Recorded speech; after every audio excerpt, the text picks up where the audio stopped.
कहानी की शुरुआत में हमें ईडन नाम का एक लड़का दिखाया जाता है जो अपने अपार्टमेंट में चैन की नींद सो रहा होता है। तभी अचानक उसकी आंख एक अजीब सी आवाज से खुलती है। उस आवाज को सुनते ही ईडन बुरी तरह घबरा जाता है। वह फौरन उठकर अपने दरवाजे में बने छोटे से होल से बाहर झांक कर देखने लगता है, लेकिन बाहर उसे कोई भी नजर नहीं आता। इसके बाद ईडन वापस आकर टीवी ऑन करता है, मगर टीवी पर कोई सिग्नल नहीं होते। स्क्रीन पर सिर्फ एक इमरजेंसी वार्निंग लगातार चल रही होती है। यह देखकर ईडन को काफी अजीब लगता है कि अचानक सिग्नल कैसे गायब हो गए और आखिर ऐसी इमरजेंसी वार्निंग क्यों दिखाई जा रही है। वह अभी यही सब सोच ही रहा होता है कि तभी बाहर से लोगों की तेज चीख पुकार की आवाजें आने लगती हैं। ईडन तुरंत खिड़की की तरफ भागता है और जैसे ही वह अपनी बालकनी में पहुंचता है, उसके होश उड़ जाते हैं। वह देखता है कि लोग इधर उधर बौखलाकर भाग रहे हैं, जैसे किसी बड़ी मुसीबत से जान बचाने की कोशिश कर रहे हों। ईडन को समझ ही नहीं आता कि आखिर बाहर चल क्या रहा है। तभी उसकी नजर सामने की बिल्डिंग पर जाती है, जहां एक हेलीकॉप्टर आकर जोरदार तरीके से टकरा जाता है और क्रैश हो जाता है। यह नजारा देखकर ईडन के पैरों तले जमीन खिसक जाती है और उसकी हालत पूरी तरह खराब हो जाती है। और तभी ईडन की नजर नीचे खड़ी एक छोटी बच्ची पर पड़ती है, जो भीड़ में शायद खो चुकी होती है और बिल्कुल अकेली खड़ी रहती है। उसे देखकर ईडन नीचे मौजूद लोगों से उस बच्ची की हेल्प करने के लिए चिल्लाने लगता है, लेकिन अगले ही पल हालात पूरी तरह बदल जाते हैं। वह छोटी बच्ची अचानक अपने आसपास खड़े लोगों पर अटैक करना शुरू कर देती है और उन्हें बहुत ही अजीब तरीके से काटने लगती है। यह नजारा देखकर ईडन पूरी तरह सन्न रह जाता है। अब उसकी आंखें पूरी तरह खुल चुकी होती हैं और उसे साफ समझ आ जाता है कि शहर के लोग धीरे धीरे ज़ॉम्बी बनते जा रहे हैं। डर के मारे ईडन फौरन बालकनी से हटकर अपने अपार्टमेंट के अंदर भाग जाता है। उसी वक्त एक आदमी भी अपनी जान बचाने के लिए ईडन के घर में घुस आता है। उसे देखते ही ईडन बहुत ज्यादा डर जाता है, क्योंकि उसे लगता है कि यह आदमी भी ज़ॉम्बी ही है। लेकिन थोड़ी ही देर में पता चलता है कि वह आदमी ईडन का ही नेबर होता है। वह घबराए हुए अंदाज में ईडन से कहता है, डरो मत, मैं ज़ॉम्बी नहीं हूँ। इमोशंस में वह बताता है कि उसके सारे दोस्त ज़ॉम्बी बन चुके हैं और उन्होंने उस पर हमला कर दिया था, लेकिन किसी तरह उनसे खुद को बचाते हुए वह ईडन के घर में घुस आया। इसके बाद ईडन का पड़ोसी बाथरूम के बारे में पूछता है। ईडन उसे बाथरूम का रास्ता बता देता है, लेकिन जैसे ही वह बाथरूम की तरफ मुड़ता है, तभी ईडन की नजर उसकी गर्दन पर पड़ती है, जहां ज़ॉम्बी के काटने का साफ निशान दिखाई दे रहा होता है। ये देखते ही ईडन समझ जाता है कि उसका पड़ोसी भी अब जल्द ही ज़ॉम्बी में कन्वर्ट होने वाला है। इसी सिचुएशन में अपनी सेफ्टी के लिए ईडन चुपचाप एक नाइफ उठा लेता है। कुछ देर बाद ईडन का पड़ोसी बाथरूम से बाहर आता है। जैसे ही उसकी नजर ईडन के हाथ में पकड़े चाकू पर पड़ती है, वह समझ जाता है कि ईडन उसे ज़ॉम्बी समझकर मार सकता है। घबराकर वह ईडन से कहता है, देखो, मैं ज़ॉम्बी नहीं हूँ। लेकिन अभी उसका यह कहना पूरा भी नहीं होता कि उसकी आंखों में बदलाव आने लगता है और धीरे धीरे वे लाल होने लगती हैं। यह देखकर ईडन को साफ समझ आ जाता है कि इस पर भी वायरस का असर शुरू हो चुका है। तब ईडन अपने पड़ोसी से कहता है कि तुरंत मेरे घर से बाहर निकल जाओ, नहीं तो मैं तुम्हें मार दूंगा। अब ना चाहते हुए भी ईडन का पड़ोसी उसके घर से बाहर निकल जाता है। जब ईडन दरवाजे में बने छोटे से होल से बाहर झांक कर देखता है, तो वहां मौजूद ज़ॉम्बी उसके पड़ोसी पर टूट पड़ते हैं। यह नजारा देखकर ईडन बुरी तरह घबरा जाता है। उसके अंदर बेचैनी बढ़ जाती है और वह फौरन दरवाजे को अच्छी तरह से लॉक कर देता है। कुछ देर बाद जब बाहर थोड़ा शांत माहौल हो जाता है, तो ईडन न्यूज देखने लगता है। न्यूज रिपोर्ट में इस खतरनाक इन्फेक्शन के बारे में बताया जा रहा होता है। रिपोर्टर बताती है कि यह वायरस अब पूरे शहर में फैल चुका है, इसीलिए जो लोग अभी तक इन्फेक्टेड नहीं हुए हैं, उन्हें किसी भी हालत में बाहर नहीं निकलना चाहिए और अपने घर की सभी खिड़कियां और दरवाजे बंद करके अंदर ही रहना चाहिए। इसके बाद ईडन अपनी फैमिली को कॉल करने की कोशिश करता है, लेकिन सारी लाइंस बिजी आती हैं। जब वह अपना मैसेज बॉक्स चेक करता है, तो उसे अपने पेरेंट्स के कुछ मैसेज मिलते हैं। मैसेज में लिखा होता है कि पूरे शहर में ज़ॉम्बी फैल चुके हैं, जिस वजह से उन्हें ईडन तक पहुंचने में टाइम लग सकता है। इसलिए ईडन को सख्ती से कहा जाता है कि वह घर से बाहर बिल्कुल भी ना निकले और उनका इंतजार करे। इसी तरह शाम हो जाती है। ईडन अपनी बालकनी में बैठकर बाहर का नजारा देखने लगता है। बाहर पूरा शहर वीरान हो चुका होता है। हर तरफ आग, धुआं और तबाही दिखाई दे रही होती है। यह सब देखकर ईडन पूरी तरह टूट जाता है और सोचने लगता है कि इस तरह की सिचुएशन में आखिर वह अकेले कैसे जिंदा रह पाएगा। अब इन मुश्किल हालात में सर्वाइव करने के लिए ईडन अपने पूरे अपार्टमेंट में छोटे छोटे मोटिवेशनल नोट्स लगा देता है, ताकि उन्हें देखकर उसे हिम्मत मिलती रहे। वह मिरर पर बड़े अक्षरों में Day 1 लिख देता है। ईडन को यह भी समझ आ चुका था कि यह ज़ॉम्बी वायरस कई महीनों तक चल सकता है। इसी वजह से वह अपने घर के अंदर ही एक सेफ जोन बना लेता है, ताकि किसी भी आने वाले खतरे के लिए वह तैयार रह सके। इस तरह समय धीरे धीरे गुजरता रहता है और देखते ही देखते एक पूरा हफ्ता बीत जाता है। रात के समय ईडन अपने लैपटॉप पर एक वीडियो रिकॉर्ड करता है, जिसमें वह बताता है कि इस बंद अपार्टमेंट में उसके दिन कैसे गुजर रहे हैं। साथ साथ वह अपने पेरेंट्स को कॉल करने की भी कोशिश करता है, लेकिन मोबाइल का सिग्नल अब भी काम नहीं कर रहा होता। वक्त के साथ साथ ईडन को अकेलापन महसूस होने लगता है। फिर एक दिन उसे पता चलता है कि उसके अपार्टमेंट के किसी भी नल में पानी नहीं आ रहा है। यह देखकर वह काफी परेशान हो जाता है। ऊपर से उसके पास खाना भी बहुत कम बचा होता है, इसलिए वह थोड़ा थोड़ा खाना खाकर गुजारा करने लगता है। ईडन ज़ॉम्बियों से घिरे हुए शहर के बीच बिल्कुल अकेला फंसा हुआ था। उसे कोई अंदाजा नहीं था कि बाहर की दुनिया में आखिर चल क्या रहा है। एक दिन जब ईडन अपने लैपटॉप पर कुछ देख रहा होता है, तभी अचानक उसे किसी के चलने की आहट सुनाई देती है। खतरे को भांपते ही वह अपनी सेफ्टी के लिए फौरन एक बेसबॉल बैट उठा लेता है और खुद को तैयार कर लेता है। और तभी हम देखते हैं कि छत में बने वेंटिलेशन के रास्ते से एक इन्फेक्टेड लड़की अचानक ईडन के अपार्टमेंट में कूद जाती है। यह देखते ही ईडन अपनी जान बचाने के लिए फौरन एक कोने में छिप जाता है। जैसे जैसे वह लड़की धीरे धीरे ईडन की तरफ बढ़ने लगती है, तभी ईडन मौका देखकर पीछे से उस लड़की के सिर पर जोरदार अटैक कर देता है, जिससे उसकी वहीं पर मौत हो जाती है। इसके बाद ईडन जल्दी से जाकर उसी वेंटिलेशन वाले रास्ते को एक सर्फ बोर्ड से बंद कर देता है, ताकि वहां से कोई दूसरा ज़ॉम्बी अंदर ना आ सके। इस तरह समय बीतता जाता है और ईडन जैसे तैसे करके जिंदा रहने की लड़ाई लड़ रहा होता है। एक दिन जब वह अपनी एक और वीडियो रिकॉर्ड कर रहा होता है, तभी अचानक उसके फोन की घंटी बजती है। ईडन जल्दी से फोन उठाता है और देखता है कि उसकी माँ का एक वॉइस मैसेज आया हुआ है। उसकी माँ बताती है कि वे लोग शहर के काफी करीब आ चुके हैं और कुछ ही घंटों में उसके पास पहुंचने वाले हैं। लेकिन इससे पहले कि उसकी माँ अपनी बात पूरी कर पाती, उसी वक्त कुछ इन्फेक्टेड लोग उन्हें घेर लेते हैं। वॉइस मैसेज के आखिरी कुछ सेकंड्स में ईडन अपने माँ बाप की चीखें सुनता है और फिर मैसेज बंद हो जाता है। यह सब सुनते ही ईडन को यकीन हो जाता है कि उसके पेरेंट्स अब इस दुनिया में नहीं रहे। ईडन फूट फूट कर रोने लगता है, क्योंकि अब उसके पास जीने की कोई वजह नहीं बची होती। इसके बाद वह एक बेसबॉल बैट उठाता है और यहाँ से भागने का प्लान बनाता है। जैसे ही वह घर से बाहर निकलता है, उसे चारों तरफ ढेर सारे इन्फेक्टेड लोग दिखाई देते हैं। तभी उसकी नजर अपने पड़ोसी पर पड़ती है, जो अभी तक जिंदा तो होता है लेकिन बुरी तरह से घायल होता है। इसी वजह से वह ईडन पर हमला भी नहीं कर पाता। इसके बाद ईडन बिल्डिंग से बाहर निकलने का कोई रास्ता ढूंढने की कोशिश करता है, लेकिन उसे कहीं से भी निकलने का रास्ता नहीं मिलता, क्योंकि हर जगह ज़ॉम्बी ही खड़े होते हैं। यह देखकर ईडन समझ जाता है कि इतने सारे इन्फेक्टेड लोगों के बीच से निकल पाना नामुमकिन है। जैसे ही वह वापस अपने अपार्टमेंट की तरफ बढ़ता है, तभी इन्फेक्टेड लोग उस पर हमला कर देते हैं। लेकिन ईडन जैसे तैसे खुद को बचाते हुए अपने अपार्टमेंट में घुस जाता है और फ्रिज को दरवाजे के सामने लाकर दरवाजे को अच्छी तरह से बंद कर देता है, ताकि बाहर से कोई भी इन्फेक्टेड अंदर घुस ना सके। अब मजबूरी में ईडन को फिर से अपने ही घर में रहना पड़ता है। कई हफ्तों से अकेले रहने की वजह से वह पूरी तरह टूट चुका होता है। इन हालातों में उसके लिए जिंदा रहना अब बेहद मुश्किल हो गया था। तभी अचानक पूरे शहर की बिजली भी चली जाती है। यह देखकर ईडन और गहरे सदमे में चला जाता है और सोचने लगता है कि अब आगे की जिंदगी आखिर कैसे गुजरेगी। न खाने पीने को कुछ बचा था, न मोबाइल का सिग्नल था और अब बिजली भी नहीं रही। यह सब सोचकर ईडन खुद को पहले से भी ज्यादा अकेला महसूस करने लगता है। इसके बाद जिंदगी से तंग आकर ईडन अपना लैपटॉप ऑन करता है और एक बार फिर वीडियो रिकॉर्ड करने लगता है। कैमरे की तरफ देखते हुए वह कहता है कि आज वायरस को फैले हुए पूरे 42 डेज हो चुके हैं। वह बताता है कि जिंदा रहने के लिए उसने हर मुमकिन कोशिश कर ली, लेकिन अब वह और बर्दाश्त नहीं कर सकता। वह कहता है कि पिछले 2 दिनों से उसने ना कुछ खाया है और ना ही पानी पिया है। इस तरह घुट घुट कर जीने से बेहतर है कि वह अपनी जान ही दे दे। 42 दिनों तक इन खतरनाक हालातों में जीने के बाद ईडन सब कुछ खत्म करने का फैसला कर लेता है। जैसे ही वह खुद को लटकाने वाला होता है, तभी उसकी नजर सामने वाली एक बिल्डिंग पर जाती है, जहां उसे एक लड़की दिखाई देती है। इतने दिनों बाद किसी लड़की को देखकर ईडन एकदम शॉक हो जाता है और उसी पल उसके अंदर जीने की एक नई होप जाग जाती है। लेकिन तभी अचानक उसका पैर चेयर से फिसल जाता है और वह तड़पने लगता है। किस्मत से रस्सी टूट जाती है और ईडन की जान बच जाती है। इसके बाद वह तुरंत खिड़की के पास जाकर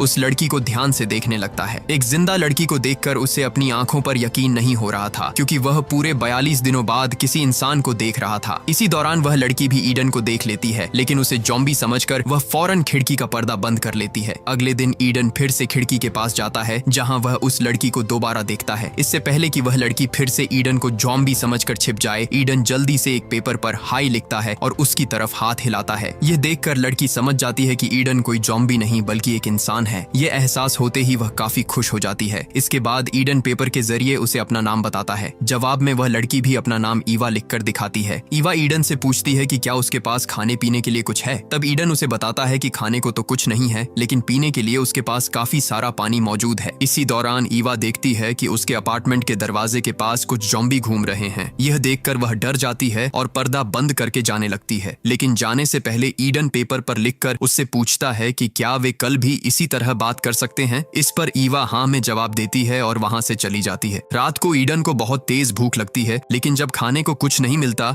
तो वह मजबूरी में टूथपेस्ट खाकर गुजारा करता है। थोड़ी ही देर में तेज बारिश शुरू हो जाती है। ईडन बारिश का पानी स्टोर करने के लिए बाहर बर्तन रख देता है और खुद भी पूरे 42 दिनों बाद बारिश के पानी में नहाता है। इन 42 दिनों में ईडन की दाढ़ी काफी बढ़ चुकी होती है, इसलिए वह अपनी दाढ़ी को शेप कर लेता है। अगले दिन वह खुद को साफ सुथरा करके ईवा के सामने आता है। ईवा उसे देखते ही पसंद करने लगती है। इसके बाद ईडन एक बॉल के साथ रस्सी बांधकर ईवा के अपार्टमेंट की तरफ फेंकता है, जिसे ईवा पकड़ लेती है। फिर ईडन उसी रस्सी पर 2 पानी की बोतल बांधकर ईवा की तरफ भेजता है, लेकिन बोतल सामने लगी जाली से जोर से टकरा जाती है। इस आवाज को नीचे मौजूद एक ज़ॉम्बी सुन लेता है और वह सीधे ईवा के अपार्टमेंट की तरफ चढ़ने लगता है। ईडन यह सब देख लेता है और ज़ॉम्बी का ध्यान भटकाने के लिए एक बोतल उठाकर उसके सिर पर मारता है। अब ज़ॉम्बी ईडन को भी देख लेता है और गुस्से में ईवा को छोड़कर ईडन को मारने के लिए उसके अपार्टमेंट की तरफ चढ़ने लगता है। तभी ईडन फौरन एक बेसबॉल बैट उठा लेता है। जैसे ही ज़ॉम्बी ईडन के अपार्टमेंट में घुसने वाला होता है,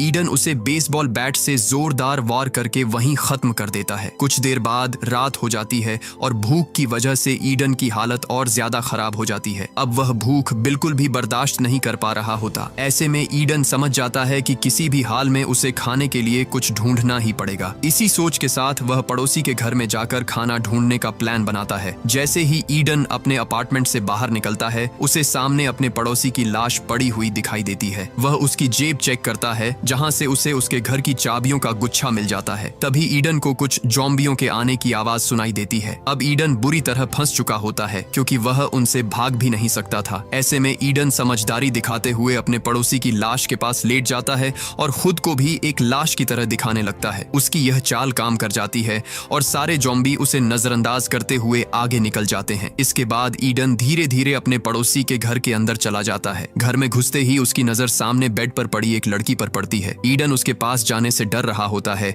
इसलिए वह पहले एक हेलमेट गिराकर चेक करता है कि वह लड़की जिंदा है या नहीं। लेकिन हेलमेट लगने के बाद भी वह लड़की हिलती तक नहीं, जिससे ईडन समझ जाता है कि वह मर चुकी है। इसके बाद ईडन सीधा किचन में जाता है, जहां उसे थोड़ा बहुत खाना मिल जाता है। घर की जांच पड़ताल करने पर उसे काफी सारा जरूरी सामान भी मिल जाता है, जिसे वह एक बोरी में भर लेता है। लेकिन जैसे ही वह वहां से निकलने वाला होता है, तभी एक इन्फेक्टेड उस पर हमला कर देता है। इससे पहले कि वह ज़ॉम्बी ईडन को काट पाता, ईडन एक टेबल लैंप से उसके सिर पर वार करता है, लेकिन ज़ॉम्बी फिर भी ईडन पर झपटता रहता है। आखिरकार ईडन एक आइस एक्स का इस्तेमाल करके उस इन्फेक्टेड को हमेशा के लिए खत्म कर देता है। इसके बाद जब ईडन बाहर निकलता है तो देखता है कि बाहर कई सारे ज़ॉम्बी खड़े हैं। बड़ी मुश्किल से ईडन उनसे बचते बचाते अपने अपार्टमेंट में वापस पहुंच जाता है। अंदर आते ही वह जल्दी से अपने कपड़े उतार कर अपनी बॉडी चेक करता है, ताकि यह पक्का कर सके कि कहीं उसे ज़ॉम्बी ने काटा तो नहीं। उसकी बॉडी पूरी तरह से सेफ होती है। यह देखकर ईडन को थोड़ी राहत मिलती है। इसके बाद वह पड़ोसी के घर से लाया हुआ बैग खोलकर देखता है, जिसमें उसे 2 वॉकी टॉकी मिलती हैं।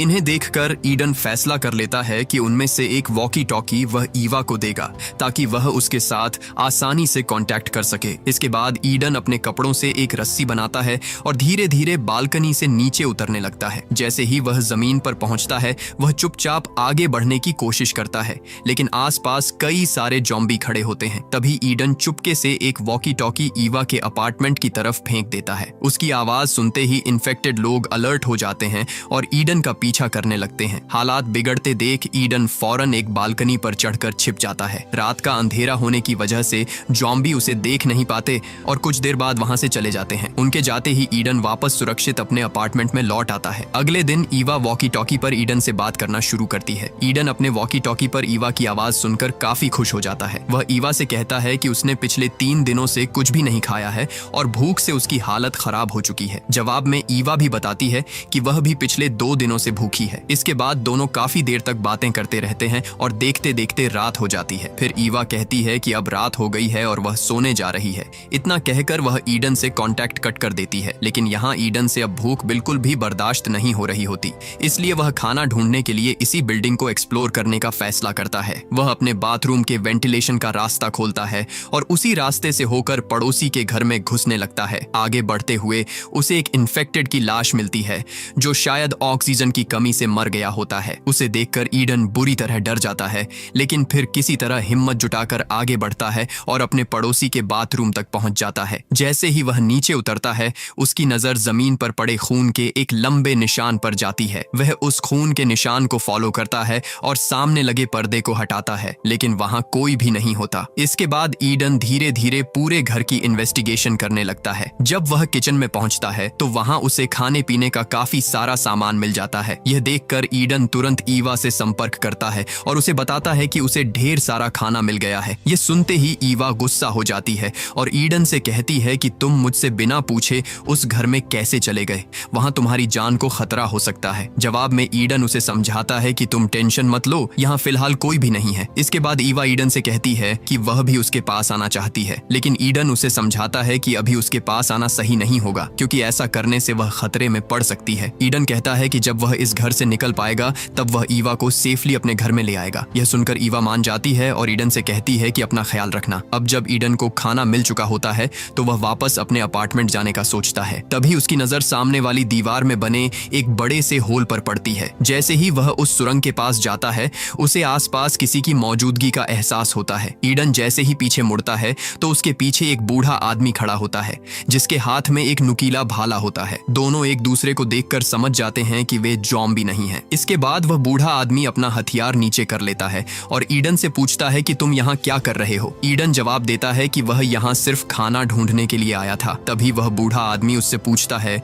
कि तुम वॉकी टॉकी पर किससे बात कर रहे थे। इस पर ईडन झूठ बोलते हुए कहता है कि वह अकेले खुद को मोटिवेट करने के लिए बातें कर रहा था। इसके बाद वह बूढ़ा आदमी ईडन से अच्छे तरीके से बात करने लगता है और कहता है कि तुम जितना चाहो खाना ले सकते हो। वह ईडन को एक प्लेट में खाना भी देता है। कई दिनों से भूखा होने की वजह से ईडन बिना ज्यादा सोचे समझे खाना शुरू कर देता है। कुछ देर बाद वह बूढ़ा आदमी ईडन से कहता है कि अलमारी से मेरे लिए एक बोतल उठाकर दे दो। जैसे ही ईडन बोतल उठाने के लिए पीछे मुड़ता है, तभी अचानक वह बूढ़ा आदमी बेसबॉल बैट से ईडन के सिर पर जोरदार वार कर देता है। इस हमले से ईडन बेहोश हो जाता है। कुछ मिनट बाद जब ईडन को होश आता है तो वह खुद को एक इन्फेक्टेड औरत के सामने पाता है जो जंजीर से बंधी हुई होती है। यह नजारा देखकर ईडन पूरी तरह शॉक्ड हो जाता है।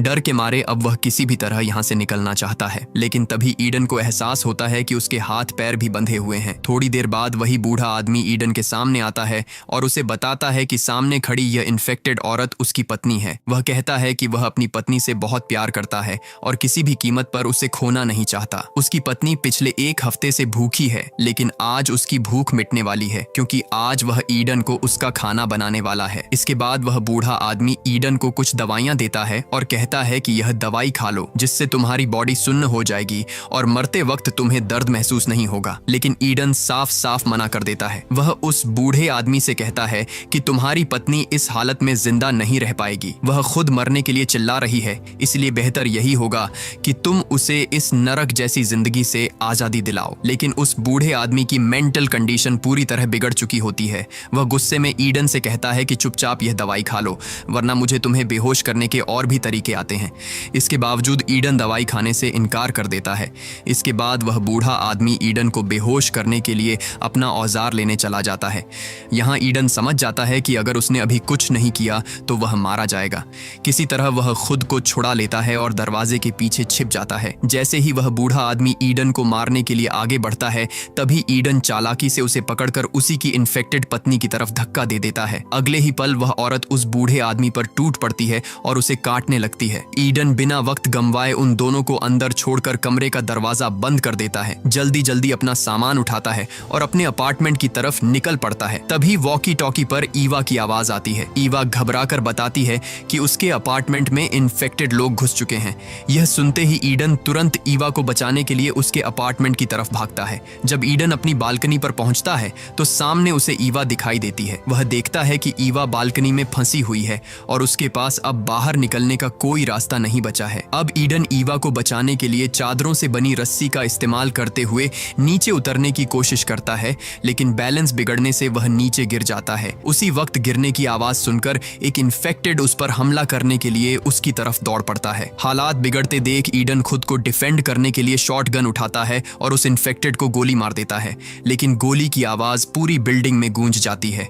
इस आवाज को सुनते ही वहां मौजूद ढेर सारे इन्फेक्टेड अलर्ट हो जाते हैं और ईडन को मारने के लिए ऊपर से कूदने लगते हैं। अब ईडन के पास रुकने का कोई ऑप्शन नहीं होता, इसलिए वह खुद को सरवाइव कराने के लिए सीधा ईवा के अपार्टमेंट की तरफ दौड़ता है। ऊपर से ईवा भी उसके लिए चादरों से बनी रस्सी नीचे लटकाती है। ईडन उस रस्सी के सहारे ऊपर चढ़ने लगता है, लेकिन तभी एक इन्फेक्टेड भी उसी रस्सी को पकड़कर उसके पीछे चढ़ने लगता है। हालात समझते ही ईडन स्मार्टली काम लेते हुए नीचे वाले एक अपार्टमेंट की बालकनी में छलांग लगाता है और तुरंत चाकू की मदद से रस्सी काट देता है। रस्सी कटते ही वह इन्फेक्टेड काफी ऊंचाई से नीचे गिरकर मर जाता है। इसके बाद ईवा भी नीचे कूदकर ईडन के पास आ जाती है। अब दोनों एक साथ होते हैं। ईडन ईवा से कहता है कि यहाँ रुकना बिल्कुल भी सेफ नहीं है। अगर वे यहाँ रुके तो इन्फेक्टेड उन्हें जल्दी ही पकड़ लेंगे। इसके बाद दोनों इस जगह से निकलने का डिसीजन लेते हैं और ज़ॉम्बियों से फाइट करने के लिए रेडी हो जाते हैं। जब वे अपार्टमेंट के दरवाजे तक पहुंचते हैं तो दोनों स्मार्टली दरवाजा खोलकर उसी के पीछे छिप जाते हैं। दरवाजा खुलते ही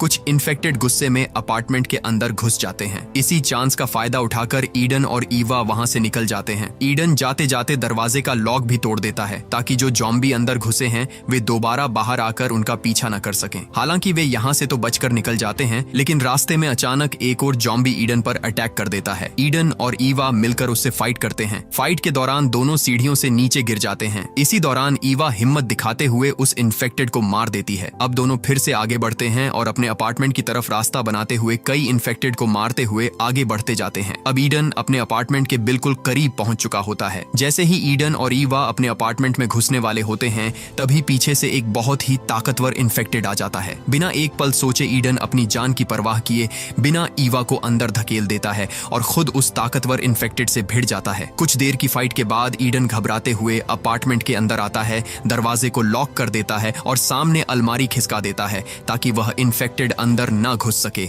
अब ईडन ईवा से दूर रहने को कहता है और उसके हाथ में बेसबॉल बैट थमाकर बोलता है कि मुझे मार डालो क्योंकि मैं इन्फेक्टेड हो चुका हूँ। ईडन कहता है कि बहुत जल्द मैं खुद पर कंट्रोल खो दूंगा और मैं नहीं चाहता कि ज़ॉम्बी बनने के बाद मैं तुम्हें नुकसान पहुंचाऊं, इसलिए तुम्हें मुझे अभी मार देना चाहिए। लेकिन ईवा ऐसा करने से साफ मना कर देती है क्योंकि ईडन ने उसे बचाने के लिए अपनी जान दांव पर लगा दी थी। जब ईवा उसे मारने से इनकार कर देती है तो ईडन टूट जाता है और बिल्डिंग से कूदकर अपनी जान देने का डिसीजन ले लेता है। वह ईवा से कहता है कि तुम वेंटिलेशन के रास्ते से मेरे पड़ोसी के घर चली जाना, वहां तुम्हें ढेर सारा खाना मिलेगा। लेकिन कूदने से ठीक पहले ईडन अपनी शर्ट उतारकर अपनी बॉडी चेक करता है। तभी उसे एहसास होता है कि उसकी बॉडी पर किसी भी तरह का काटने का निशान नहीं है, यानी कि उसे किसी ज़ॉम्बी ने काटा ही नहीं था। यह देखकर ईडन की खुशी का ठिकाना नहीं रहता। इसके बाद ईडन और ईवा एक दूसरे को गले लगा लेते हैं और दोनों मिलकर यह डिसीजन लेते हैं कि वे इस बिल्डिंग में साथ मिलकर तब तक सरवाइव करेंगे जब तक यह ज़ॉम्बी वायरस पूरी तरह खत्म नहीं हो जाता। मूवी के एंड में हमें टीवी पर दिखाया जाता है कि गवर्नमेंट ने इस वायरस की वैक्सीन ढूंढ ली है और बहुत जल्द हालात फिर से नॉर्मल होने वाले हैं। इसी के साथ यह कहानी खत्म हो जाती है। Thanks for watching.